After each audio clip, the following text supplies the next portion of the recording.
नमस्कार। मैं डॉक्टर राजकुमार बैरवा, सहायक आचार्य राजनीति शास्त्र, स्वर्गीय पंडित नवल किशोर शर्मा, राजकीय महाविद्यालय दौसा। आज हम मेक्यावली के दूसरे वीडियो में आपसे चर्चा करेंगे। कल के वीडियो में हमने मेक्यावली के जन्म, मेक्यावली के पुस्तकें, मेक्यावली के जो अध्ययन की पद्धतियाँ, उसके बारे में आपसे विस्तार से चर्चा की थी। आज के वीडियो में हम मेक्यावली को अपने युग का शिशु क्यों कहा जाता है। डनिंग ने बात कही थी कि मेक्यावली अपने युग का शिशु है, तो उसे अपने युग का शिशु इसलिए कहा जाता है कि मेक्यावली के ऊपर जो तत्कालीन परिस्थितियां थी, तत्कालीन जो वातावरण था, तत्कालीन समय में जो राजनीतिक व्यवस्थाएं थी, उसका बहुत ज़्यादा प्रभाव पड़ा। जिस प्रकार से एक छोटे से बच्चे पर अपने तत्कालीन समय का प्रभाव पड़ता है, तत्कालीन परिस्थितियों का उसके आचार विचार पर प्रभाव पड़ता है, उसी प्रकार से मेक्यावली पर भी अपने युग में बहुत ज़्यादा प्रभाव पड़ा। राजनीतिक विचारों के इतिहास में मेक्यावली को ही अपने युग के शिशु की संज्ञा दी जाती है। इसका कारण यह है कि मेक्यावली पर अपने समकालीन राजनीतिक, सामाजिक, आर्थिक एवं नैतिक विचारों की छाप सबसे अधिक सुस्पष्ट रूप से अंकित है। वह अपने युग का ऐसा व्यक्ति, पर्यवेक्षक, दार्शनिक या विचारक है जिसने समकालीन परिस्थितियों का सही और यथार्थ पर्यवेक्षण किया, राजनीतिक व सामाजिक दोषों को आंका तथा अपनी रचनाओं में उनके समाधान भी प्रस्तुत किए। मेक्यावली पर अपने युग का रंग कुछ विशेष गहरा चढ़ा और इसलिए उसे ये श्रेय दिया जाता है, उसे अपने युग का शिशु कहा जाता है।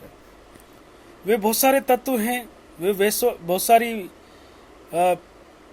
परिस्थितियां हैं, बहुत सारे कारण हैं जिनसे मेक्यावली पर सबसे अधिक गहरा प्रभाव पड़ा या उनके द्वारा प्रभाव डाला गया।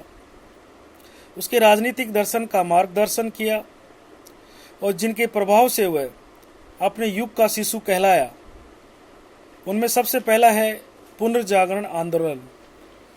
मेक्यावली का जन्म ज्ञान और बुद्धि के पुनरोदय के काल में हुआ था और उसकी रचनाओं में पुनर्जागरण की आत्मा स्पष्ट रूप से झलकती है। जब मेक्यावली का जन्म हुआ उस समय तत्कालीन समय में पुनर्जागरण आंदोलन चल रहा था संयोग से, और पुनर्जागरण का आंदोलन में जो मध्य युग का जो अंधकार था उसको समाप्त करके और ज्ञान और बुद्धि और तार्किकता की बात जो कही जा रही थी, उस तार्किकता का, उस ज्ञान का, उस बुद्धि का मेक्यावली पर बहुत ज़्यादा प्रभाव पड़ता है। मेक्यावली का नगर जहाँ मेक्यावली का जन्म हुआ था वो फ्लोरेंस था, और फ्लोरेंस पुनर्जागरण आंदोलन का प्रमुख केंद्र हुआ करता था।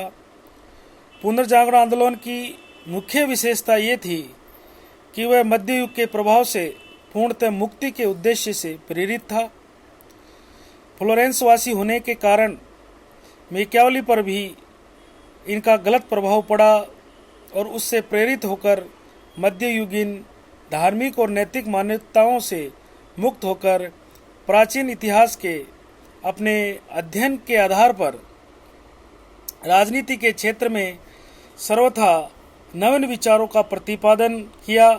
ऐसे विचार जो सिर्फ नए नहीं वरन चौंकाने वाले भी थे, नई दिशा दिखाने वाले भी थे। ये सारे प्रभाव पुनर्जागरण युग की देन थी। अतः उसे अपने युग का शिशु तो माना ही जाएगा। उसने राजनीतिक समस्याओं को सुलझाने के लिए जो भी सुझाव दिए उसमें पुनर्जागरण की स्पष्ट छाप दिखाई देती है। जो तत्कालीन समस्याएं थी तो राजनीतिक समस्याएं थी। उन समस्याओं का समाधान सुलझाने के लिए जो मैकियावेली ने जो सुझाव दिए, जो सजेशन दिए, वो सारे सजेशन पुनर्जागरण आंदोलन के परिणाम स्वरूप ही दिए गए थे।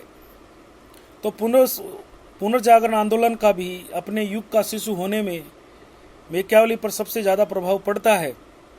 दूसरा, शक्तिशाली निरंकुश राजतंत्र की स्थापना। पुनर्जागरण काल बाहरी राजनीतिक परिवर्तनों का काल था। बहुत ज़्यादा उठक पटक हो रही थी राजनीतिक रूप से। जब मैकियावेली का प्रादुर्भाव हुआ तो प्रसिद्धीय जो आंदोलन समाप्त हो चुका था। शक्तिशाली शासकों ने सामंतों व उनकी प्रतिनिधिमूलक संस्थाओं का दमन करके निरंकुश राजतंत्र स्थापित कर लिए थे। पश्चिमी यूरोप के लगभग सभी राज्यों में सामंतों के हाथ से शक्तियां छीनकर राजाओं ने अपने हाथ में शक्तियां केंद्रित कर ली थी। यह युग राज्य और चर्च दोनों में वीर पुरुषों की निरंकुश सत्ता का युग था। वास्तव में ये युग सबल राजतंत्र का युग था। मैकियावेली की रचनाओं में इस आदर्श का पर्याप्त प्रमाण मिलता है। मैकियावेली ने जितनी भी जो रचनाएं लिखी, चाहे वो प्रिंस हो, डिस्कोर्सेस ऑफ लिवी हो, सबके अंदर एक निरंकुश राजतंत्र की बात उसमें कही गई।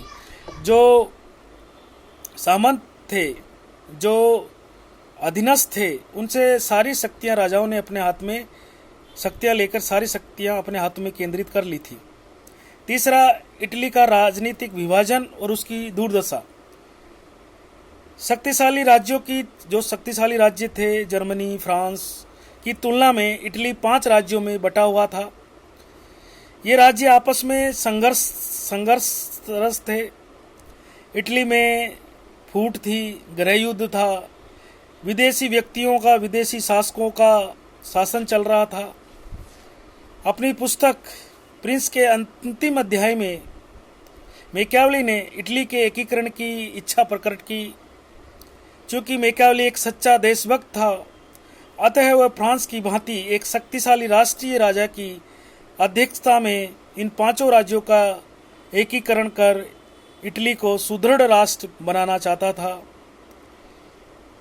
वो इटली के विभाजन से दुखी थे और वो चाहते थे कि इटली एक सशक्त राष्ट्र बने, इटली का एक शक्तिशाली एकीकरण हो, और इसके लिए वे पूर्ण रूप से हमेशा आशान्वित रहे। चौथा, इटालियन समाज की दुर्दशा। मैकियावेली के समय में इटालियन समाज की दशा बड़ी शोचनीय थी। तत्कालीन समय में इटली वासियों में नीति परायणता, ईमानदारी और देशभक्ति का पूर्ण रूप से अभाव था। यद्यपि बौद्धिक प्रतिभा से इटली वासी परिपूर्ण थे, कोई कमी नहीं थी, किंतु नैतिक दृष्टि से उनका पूर्ण रूप से पतन हो चुका था। इटली की जो दयनीय शोचनीय अवस्था को देखकर और ज्ञान के पुनरुत्थान की शक्ति से प्रभावित होकर ही मैकियावेली ने इटली के एकीकरण एवं स्वतंत्र राष्ट्र की स्थापना का सपना देखा, और इस सपने को प्रत्यक्ष रूप में परिवर्तन करने के लिए बुद्धि और बल के उचित समन्वय की बात उन्होंने कही कि इटली का एकीकरण होना चाहिए, एक स्वतंत्र राष्ट्र बनना चाहिए। इसके लिए बुद्धि और शक्ति दोनों का सामंजस्य होना अति आवश्यक है, दोनों का समन्वय होना अति आवश्यक है। इटली की जो समाज की दुर्दशा थी, जो नैतिक पतन हो चुका था लोगों का, और उसको नैतिक रूप से उत्थान करना चाहते थे। 5वां, धर्म और नैतिकता। मैकियावेली पर अपने युग की परिस्थितियों का प्रभाव पड़ा। और तत्कालीन परिस्थितियों के अनुसार ही उसने राजा को सलाह दी, वहाँ के नरेश को सलाह दी कि राजा के अस्तित्व को बनाए रखने के लिए नैतिकता, आचार तथा धर्म के सिद्धांतों की चिंता नहीं की जानी चाहिए और लोक कल्याण के लिए इन सिद्धांतों की अवहेलना करने को तत्पर रहना चाहिए। लोक कल्याण सबसे महत्वपूर्ण है, धर्म और नैतिकता को ज़्यादा तवज्जो नहीं दिया जाना चाहिए। राज्य के अस्तित्व के लिए ये जरूरी है, लोक कल्याण के लिए जरूरी है, इसलिए उन्होंने राजा को सलाह दी और धर्म और नैतिकता को तवज्जो नहीं देने की बात उनके द्वारा कही गई। छठा, मानव स्वभाव संबंधी धारणा। क्योंकि जिस समय में मैकियावेली का जन्म हुआ था उस समय उन्होंने जो भयावह स्थिति देखी, जो संघर्ष की स्थिति उन्होंने देखी, शासक और पोप के संघर्ष को देखा, पोप के षड्यंत्रों को देखा, पादरियों के षड्यंत्रों को देखा, साधारण नागरिकों के नैतिकता के पतन को देखा तथा स्वार्थी आचरण ने उस पर मानव स्वभाव की बहुत बुरी छाप छोड़ी। उसने ये विचार व्यक्त किया कि न तो मनुष्य में ईश्वरीय गुण है और न वह नैतिक प्राणी है, वह एक जानवर है और जानवरों की चालाकी तथा खूंखार प्रवृत्ति ही उसमें दिखाई देती है। क्योंकि उसने तत्कालीन समय में ऐसी खूंखार भयावह स्थिति उसके द्वारा देखी गई और ऐसी भयावह स्थिति देखने के कारण उसने अपनी पुस्तक के अंदर मानव स्वभाव का इसी प्रकार से नकारात्मक रूप से उसके द्वारा चित्रण किया गया। इस प्रकार हम स्पष्ट रूप से कह सकते हैं कि मैकियावेली का चिंतन उसके युग में विद्यमान तत्कालीन परिस्थितियों से बहुत गहरे रूप से प्रभावित था और इसलिए प्रोफेसर डनिंग ने उसे अपने युग का शिशु, चाइल्ड ऑफ हिज टाइम की संज्ञा दी है। तो इन तत्कालीन परिस्थितियों का, इन तत्कालीन जो अवस्थाएं थी, राजनीतिक दुर्दशाएं थी, मानव स्वभाव का, इटालियन समाज का और पुनर्जागरण आंदोलन का, इन सब का मैकियावेली पर बहुत ज़्यादा प्रभाव पड़ा और इन सब प्रभाव को उनकी जो पुस्तकें थी उसमें हम देख सकते हैं। इसलिए डनिंग ने उसे अपने युग का शिशु कहा है। आज के लिए आप सबको धन्यवाद।